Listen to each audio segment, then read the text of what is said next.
kumwabudu Mungu. Hapa Dar es Salaam tumekuwa na misikiti ya kawaida na mizuri, lakini nilitaka msikiti mzuri zaidi.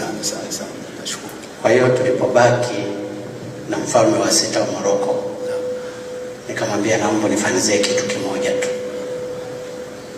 ambacho ninaamini moyo wangu utaguswa na nitakikumbuka katika maisha yangu, na hata nimetangulia mbele ya haki nitajua nilikiomba hiki. Akaniuliza kitu gani? Nikamwambia naomba unisaidie kwa Dar es Salaam hapa ambayo umekanyaga wewe, utujengee msikiti mkubwa kuliko misikiti mingine yote iliyoko Tanzania. Akaniangalia na nafikiri alishangaa kidogo. Nikaona huyo Mkristo anaomba